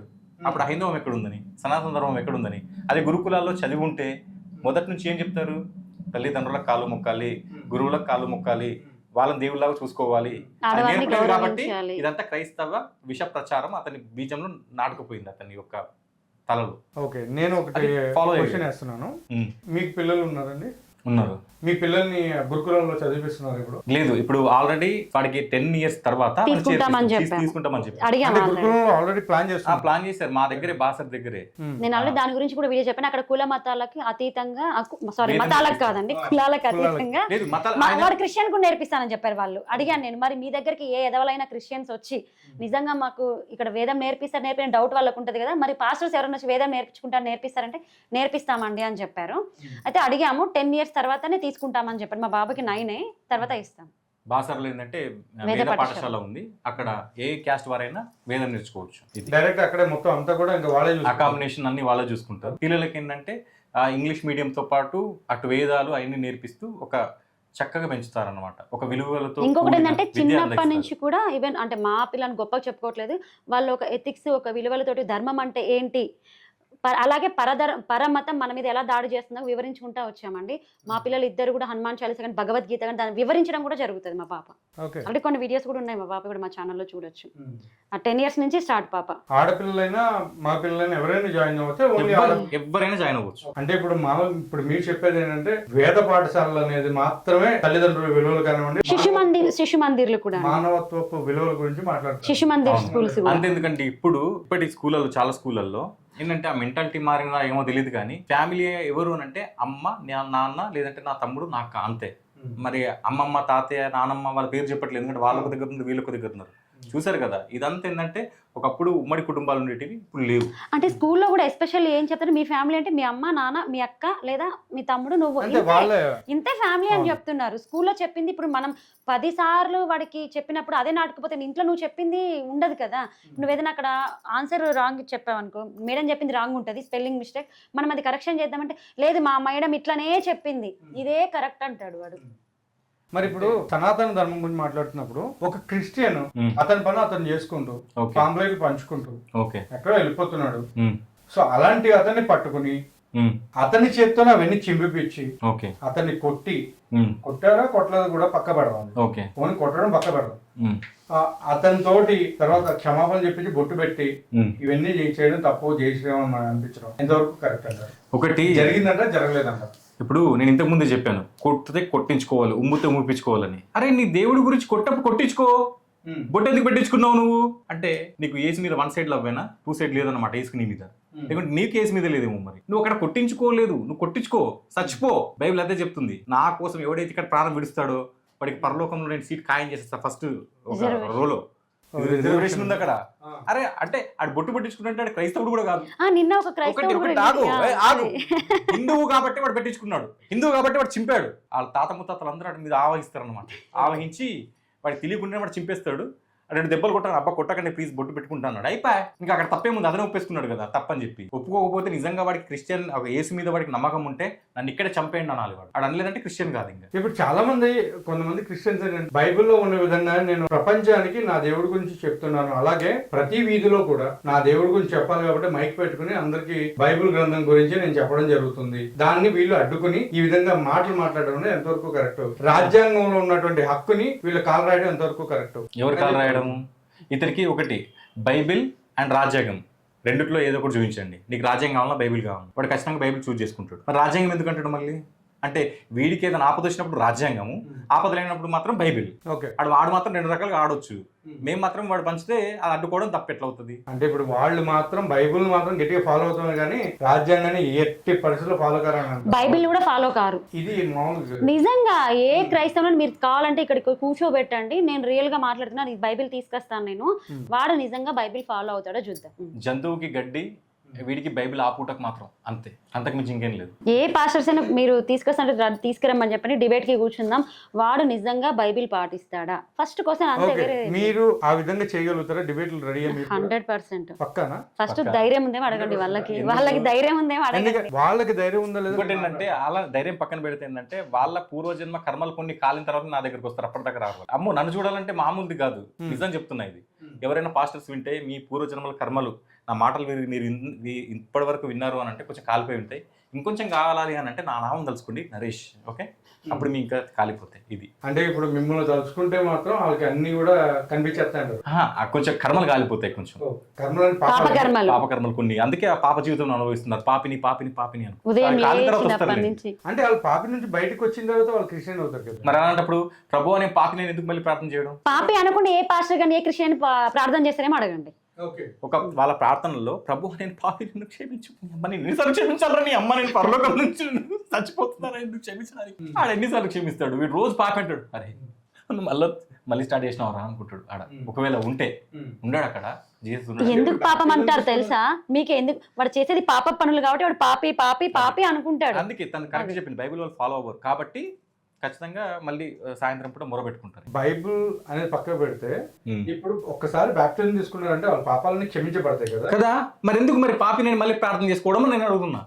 ప్రభువా నేను ఘోర పాపిని, ప్రధాన పాపిని, పాపిని ప్రభువా, నేను పాపి. ఘోర పాపి, పాపిని, ప్రధాన ప్రధాన పాపిని, ఘోర పాపిని, పాపిని ప్రభువా. పాపిని. ప్రధాన పాపి ఏందో, ఘోర పాపి ఏందో, అఘోర పాపి ఏందో తెలియదు. ఓకే. మరి ఎందుకు మరి అలా క్షమించబడ్డ తర్వాత నువ్వు పాపి ఎలా అవుతావు? Fine. రక్తంతో ఆయన అదే కడగబడ్డారు. కడగబడినప్పుడు ఇప్పటికి కూడా ఈ ఛానల్ కూడా చెప్తున్నాను, ఎవరైనా కానీ ఈ ఛానల్ కూడా చూసి చూడండి, ఎక్కడైనా యేసు 4 సువార్తల్లో నా రక్తం చేత మీ పాపాలు కడగబడతాయనంటే మీకు 10 లక్షలు ఇస్తా, తీసుకోండి. క్లారిటీ చెప్పండి, సువార్తలు 4 అని 4 వాడు మళ్ళీ పాత సువార్తల్లో నిబంధన యేసు- పట్టుకొస్తాడు. యేసు 4 సువార్తల్లో ఎక్కడైనా నా నా- మీ పాపాలు నా రక్తం చేత కడగబడతాయి, మీ పాపాలు నా రక్తం చేత కడగబడతాయి, డెటాల్ వేసి, డెటాల్ వద్దండి మరి డెటాల్ ఎక్కడ ఉంది అంటారు కాబట్టి కడగబడతాయి అని ఎక్కడ ఉంటే చూపించమని చెప్తున్నా. ఇప్పటికి ఇది 3వ అనుకుంటా, అది లేదు. బైబిల్ ఎక్కడ లేదు. అది నేను 10 లక్షల ఆఫర్ ఇచ్చా, నేను 10 లక్షల ఆఫర్ ఇచ్చా. అంటే ఇప్పుడు పాస్టర్లు చెప్పేటువంటి ఇప్పుడు యేసు రక్తం చే నువ్వు కడగబడ్డావు అన్నటువంటి మాట తప్పు అని అంటారా? యేసు రక్తమే జయము, కోడికూర ఖాయం వాళ్ళకి. యేసు రక్తమే జయము, కోడికూర ఖాయం. కోడికూరతో పాటు అది కూడా ఖాయం. ఎందుకనంటే ఎక్కడైనా ఎవరైనా కానీ ఒక ప్రేయర్ పెట్టించుకుంటే ఖచ్చితంగా పాస్టర్ అయ్య గారికి కోడికూర, మటన్, చేపలు ఇంకా కూడా. చేపలు అవన్నీ తీసుకొచ్చి పెడతారు అన్నమాట. కాబట్టి యేసు నామంలో ఇవన్నీ ఉంటాయి. యేసు నామంలో పాపాలు పోతే లేవో తెలియదు అది నేను వీళ్ళ కోసం విన్నాను, పూలు చూసాను అన్నీ కూడా. పోతాయి. పాస్టర్ అనేసరికి ఒక విధమైన రెస్పెక్ట్, పూలు జల్లడాలు, మనోడు రెడ్ కార్పెట్ మరి సూపర్ గా ఆ రెడ్ కార్పెట్ మీద వెళ్ళడాలు, పూలు జల్లుకోవడం. సపరేట్ రూమ్ లో కూర్చోబెట్టేసి ఇంటి వాళ్ళు వచ్చి సపరేట్ వడ్డీసాలు, మిగతా వాళ్ళంతా కింద కూర్చోవాలి. మరి వాడు కూడా సమానమే కదా, వాళ్ళు నమ్ముకున్నారు, జీసస్ నమ్ముకున్నారు. అయ్యగారు మింగారు, అమ్మాయి అయ్యగారు లోపలికి పోయింది. స్కానర్ ఉంటుంది. ఒకవేళ ఇంట్లో కనుక ఇలాంటి బాడీ స్కానర్ ఉంటే అయ్యగారి కోసం పెట్టించుకుంటారు మళ్ళీ, ఎందుకంటే అయ్యగారు లోపలికి పోయింది, అది ఎలా అరిగింది చూడడానికి వాళ్ళకి అదొక ఆనందం వాళ్ళకి. నేను అదే అంటున్నాను, ఆ పాస్టర్ అయ్యగారు అనకు దరిద్రం, వాళ్ళని అయ్యగారు ఏంటి? మీరు చెప్పినట్టు ఏంటంటే నాకు అర్థమైంది, పాస్టర్స్ అనేవాళ్ళు. సో ఇప్పుడు ఏంటంటే మీరు చెప్పే దానిలో చాలా వరకు కూడా చాలా మంది అనుకోకుండా ప్రాబ్లమ్స్ ని ఎదుర్కొంటున్నారు ఈ క్రిస్టియానిటీలోకి వచ్చి అని చెప్పి మీరు చాలా వరకు ప్రయత్నాలు చేశారు. ఇప్పటి వరకు ఎంత మందిని గర్భవతి చేశారు? 60 కుటుంబాల పైన తీసుకొచ్చాము. తెలియక మతం మారిన వారిని, తెలియక అంతే కదా, మన ధర్మం అంటే ఏంటో తెలియక మతం మారారు. ఆ బురదలో ఉన్నారు, బురదలో కొట్టుకుంటున్నారు, ఆ బురద అంటించుకున్నారు, అది బురద, అది గబ్బు అని తీసుకొని వచ్చాం హిందూ ధర్మంలోకి, తల్లి లాంటి స్వధర్మంలోకి తీసుకొని వచ్చాం. వాళ్ళు హిందువులే, తెలియక వెళ్ళారు అంతే, మళ్ళీ తిరిగి అమ్మ లాంటి స్వధర్మంలోకి తిరిగి వచ్చారు. వాళ్ళ తల్లి దగ్గరికి వాళ్ళని అప్పచెప్పాం. మధ్యలో నేను ఒక వీడియో చూసాను, ఆయన ఎవరు నల్లగా ఒక ఆయన ఉన్నారు, ఆయనకి ఏదో శివమాల వేసుకున్నారు, వెనక్కి రావడం జరిగింది. సో ఆయన్ని మీరు ఎలా తీసుకున్నారు? ఎందుకంటే ఒక కరడు కట్టిన క్రిస్టియన్ కూడా చెప్పారు, అలాంటి ఆయన మళ్ళీ రివర్స్ ఎట్లా అంటే ఏంటంటే ఒక్కొక్కరి వాళ్ళ వెనకాల కొంతమంది ఉంటారు అన్నమాట. సో అతను ఎక్కడికి వెళ్తున్నారు ఏంటి అది కూడా తెలుసుకొని వాళ్ళకి కొంచెం చెప్తాం అనమాట. అతన్ని కొంచెం అక్కడ రాంగ్ వేలో వెళ్తున్నాడు, కొంచెం జస్ట్ చెప్పి చూడండి అని చెప్పి, వినడు అంటారు, చెప్పి చూడు, నీ ధర్మం చెప్పడం, వినడం వినకపోవడం వాడి కర్మం అని అలా చెప్తూ ఉన్నప్పుడు మేము కూడా ఒకసారి మమ్మల్ని కూడా పిలిచి చెప్పినప్పుడు అతనికి ఎన్నో డౌట్స్ ఉన్నాయి. మా దగ్గర ఫైర్గా కూర్చున్నాడు, చెప్పాడు కదా, నేను దగ్గర 3 గంటలు 4 గంటలు అతనికి కౌన్సిలింగ్ ఇచ్చా బైబిల్ పట్టుకొని. సో తర్వాత మార్నింగ్ వెళ్ళి ఆలోచించుకొని అప్పుడు ఇంకా నాకు కూడా మనసులో ఉంది, కానీ ఎవరన్నా చెప్పేవాళ్ళు లేక నేను ఇదే విధంగా ఉండాల్సి వచ్చింది, మీరు చెప్పారని చెప్పేసి ఆ విధంగా వచ్చిన వాళ్ళు ఉన్నారు. మా ఇంటర్వ్యూ చూసి కూడా అతను చాలా ఇన్స్పైర్ అయ్యారట. ఇంత చదువుకున్నా నేను ఇంత మూర్ఖంగా ఎందుకు ఆలోచిస్తున్నాను అనేసి విన్నాడు. చాలాసార్లు మేము చాలా దూరం, అతనికి మా నిజామాబాద్కి చాలా దూరం అండి. వెళ్ళాము, నైట్ 12-1 అయింది, మమ్మల్ని వదలలేడు. డౌట్స్ మీద డౌట్స్ అడిగాడు. దాని తర్వాత ఎర్లీ మార్నింగ్ 5:30-6కే మళ్ళీ వచ్చాడు. మళ్ళా వచ్చి అవే కంటిన్యూ చేయడం, దానికి మొత్తం బైబిల్లో ఉన్న వాక్యాలు ఏంటి, దానికి వాళ్ళు ఎలా చెప్తున్నారని మొత్తంగా వివరించామండి. మళ్ళీ గర్వాపసి అనేది ఇప్పుడు ఒక క్రిస్టియన్స్ కైనా ముస్లిమ్స్ కూడా ఏముందా? లేదండి, ఎందుకంటే ముస్లిమ్స్కి ఎందుకు చేయము అంటే నేను ముస్లిమ్స్తో నేను ఇంతవరకు బాధింపబడలేదు. నేను అంటే నిజం అవ్వుకోవాలి అంటే ఎందుకు బాధింపబడలేదు అంటే నన్ను టార్గెట్ చేసింది క్రైస్తవులు, వాళ్ళ యొక్క బైబిల్ నా పైన రుద్దారు, మా ఆవిడ పైన రుద్దారు, మమ్మల్ని బాప్తిసం చేస్తారు. కానీ వాళ్ళు ఏంటంటే ఈ ముస్లిమ్స్ ఏంటంటే ఆల్రెడీ బయటకు వచ్చిన వాళ్ళు ఆల్రెడీ క్రిస్టియన్స్ మీరు. నేను బైబిల్ ట్రైనింగ్ చేశాను, నేను అసిస్టెంట్ పాస్టర్ గా కూడా ఉన్నారు, పని చేశాను నేను. పాస్టర్ నరేష్ గారు నతానియేల్ నుంచి నరేష్ అయ్యారు. ఇప్పుడు ఒక అమ్మాయి ఒకవేళ పెళ్ళి అయితే తన ఇంటి పేరు మాత్రమే మారుతుంది. మనం కనుక క్రైస్తవంలోకి వెళ్తే మన పేరు కూడా మారిపోతుంది. అంటే ఇప్పుడు నరేష్ నుంచి నతానియేల్ అయ్యారు, అంతే, మళ్ళీ నతానియేల్ నుంచి నరేష్ అంతే. ఓకే, మీరు మీ పేరు నా పేరు ఏం చేంజ్ చేయలేదండి, అదే పేరు ఉంచారు. సుధాకర్. సో అందుకని ఏంటంటే వీళ్ళు ముస్లిమ్స్ ఏంటంటే వాళ్ళ యొక్క సంఖ్యను పెంచుకుంటున్నారు పెళ్లిళ్ళు చేసుకుని. సో ఈ విధంగా వాళ్ళ మత వ్యాప్తి జరుగుతూ ఉంది. ఈ క్రిస్టియన్స్ ఏంటంటే ఉన్న హిందువుల్ని టార్గెట్ చేస్తున్నారు. వాళ్ళు కూడా ఏం చేస్తున్నారంటే లవ్ జిహాద్లను అవి విపరీతంగా ఇంకా రకరకాలు ఉన్నాయి, అది వేరే సబ్జెక్ట్. బట్ వీళ్ళు ఏంటంటే మన హిందువుల్ని పర్టికులర్ టార్గెట్ చేస్తున్నారు కాబట్టి ఆ టార్గెట్ లో మేము కూడా అయ్యాం కాబట్టి బలయ్యాం కాబట్టి మేము మాట్లాడాల్సి వస్తుంది. మా కుటుంబం కూడా విచ్ఛిన్నం అయిపోయింది, అది బాధింపబడ్డాం కాబట్టి అలా ఎవరికి బాధింపడం అంటే అసలు సో ఇప్పుడు బాధింపబడడం అంటే ఏ విధంగా మీరు బాధ క్రిస్టియానిటీలోకి వచ్చింది? ప్రతి విధంగా బాధింపబడ్డాం. అంటే ఎలా అంటే ఫైనాన్షియల్ గానా లేకపోతే ఫిజికల్ గా? ఒక ఆవిడ ఏం చెప్పిందంటే, అది నిజంగా అది ఫూలిష్ అనుకుంటాం ఇప్పుడు. యాక్చువల్ మేము అప్పుడు చిన్న జాబ్ చేసుకుంటే వాళ్ళం, పాప పుట్టింది, ఓకే ఏదో చిన్న జాబ్ చేసుకుని బ్రతుకుతున్నాం. మాకు అప్పటి వరకు ప్రస్తుతానికి అప్పుడు అప్పులు లేవు. ఒక ఆవిడ వచ్చి, ఈయనకి దేవుడి అనుగ్రహం చాలా ఉంది, ఈయన పైన పెద్ద పాస్టర్ కాబోతున్నాడు, మీరు ఇక్కడ 3 floors కట్టబోతున్నారు, మీరు అదేది అబ్రాడా కాదు అదేది సైప్రస్కి వెళ్తారు, ఇన్ని డబ్బులు కట్టండి, నాకు దేవుడు ఇక్కడ చూపించబోతున్నాడు, మా ఫ్లాట్ లో 3 floors కట్టబోతున్నారు. అప్పుడు మేము కూడా క్రిస్టియన్స్ కదండి, వాళ్ళు చెప్పింది పాస్టర్ చెప్పింది నమ్మేవాళ్ళం, మా సొంత తెలివి ఉండేది కాదు కదా. నిజంగా మా ఆయన 3 floors ఇల్లు కడతాడు కదా, ఇంకేంది ఎక్కడైనా అప్పు తెచ్చేసి ఆ డబ్బులు కట్టేసి, అప్పటికి అప్పులు లేవని చెప్పాను మీకు, ఆ డబ్బులు కట్టేసి మా ఆయన అక్కడికి వెళ్తాడు, నెలకు 70,000 సాలరీ. అప్పట్లో చాలా ఉండేది కదా అని చెప్పేసి ఆవిడ ఆ పాస్టర్ దాని మాటలు విని వేరే దగ్గర అప్పు తెచ్చామండి 1 lakh. 1 lakh నిజంగా ఒక 10 years బిఫోర్ 1 lakh అంటే 10-12 years బిఫోర్ 1 lakh అంటే చాలా ఎక్కువ. మాకు అప్పుడు చాలా ఎక్కువ, అది చిన్న జాబ్స్ చేసుకునే వాళ్ళం అప్పట్లో. దాని తర్వాత జాబ్ పెరిగింది అనుకోండి, అది వేరు. వెళ్ళి కట్టిన తర్వాత ఇప్పుడు దేవుడు అన్నట్టు వాడు అండి 3 floors చూపించినప్పుడు మేము అమౌంట్ కట్టేవాడు వాడు ఫ్రాడా నిజమైన వాడు అని కూడా చెప్పాలి. దేవుడు వాడు నిజంగా దేవుడు అయితే దీనికి నిజంగానే దేవుడు కనబడితే రెండు చెప్పేయాలి. అక్కడ చెప్పలేదు అంటే దాని అర్థం ఏంది? ఓన్లీ ఇక్కడ 3 floors చూపించాడు దేవుడు, మేము డబ్బులు కట్టడం ఫ్రాడా నిజమా అని చూపించాలి కదా. వాడు 2 కోట్లు తీసుకొని జంప్ అండి, 2 కోట్లు చాలా మంది బలైపోయారు. 2 కోట్లు తీసుకొని జంప్. ఇప్పుడు ఆ డబ్బులు కట్టుకోవాలా, నేను చిన్న పాప వర్క్కి వెళ్ళి 1,00,000 రూపాయలు అంటే 3 చొప్పున ఇంట్రెస్ట్ అంటే ఎంత అవుతుంది ఆలోచించండి నెలకే. అప్పటికి కూడా వేరే విశ్వాసం వచ్చి ఏమన్నా అంటే, దేవుడికి నువ్వు బయట దేశం వెళ్ళి వేరే పని చేయడం ఇష్టం లేదు, దేవుడి పని నువ్వు దేవుడి పని చేస్తావు అనిపిస్తుంది. మమ్మల్ని మోటివేట్ చేశాడు. అంత కోపం వచ్చిందని అప్పుడు అది రాలేదు అంటే బయటకు నేను ఎక్స్ప్రెస్ చేయలేకపోయా. అంటే ఏంది దీన్ని కూడా దొంగ మొహంది చెప్పడం వల్ల కదా నేను 1 lakh అక్కడ బాకీ తీసుకొచ్చి మరి అక్కడ సైప్రస్ వెళ్తాడు మా ఆయన డబ్బు అది చెప్పకపోతే మేము జాబ్ ఉన్న దాంట్లో తిని ఉండేవాళ్ళం. ఆ 1 lakh డబ్బులు ఒకటి, ఆ స్ట్రెస్ తోటి అక్కడ ఢిల్లీకి వెళ్ళాలి, ఆ టెస్ట్ ఈ టెస్ట్లు అన్ని, అదొక మళ్ళీ డబ్బులు వేస్ట్. అక్కడ పని మానేసి తిరగడం అండి 6 నెలలు. అది చెప్పడం వల్ల మేము జాబ్ లాస్ అయ్యాము, అలాగే తిండికి అనుభవించాము. అది చెప్తేనే కదా ఇన్ని చేసింది కూడా. ఆ విధంగా మా దాంట్లో అప్పుల పాలు చేశాడు మమ్మల్ని, మానసిక స్థితికి దిగదార్చే విధంగా తయారైపోయింది. మమ్మల్ని మేము ఆలోచించుకునే శక్తిని కోల్పోయాము అక్కడ.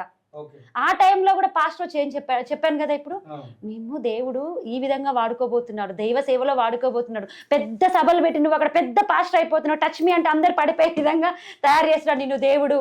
అక్కడ మేము డిసప్పాయింట్ కావద్దనేసి ఈ విధంగా మోటివేట్ చేశాడు మమ్మల్ని.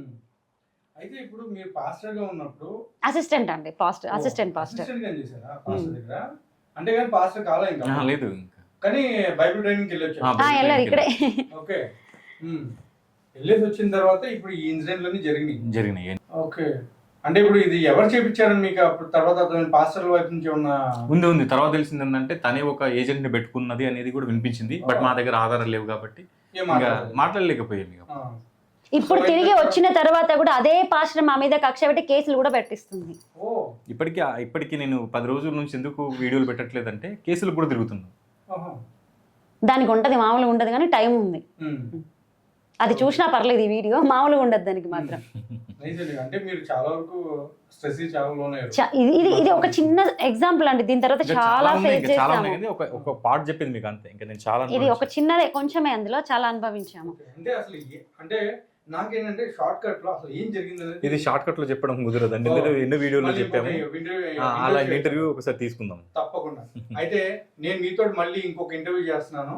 సో మన నరేష్ గారు నతానియల్, అంటే ఇప్పుడు పాస్టర్ నతానియల్ తోటి ఇంటర్వ్యూ చేయబోతున్నాం నెక్స్ట్.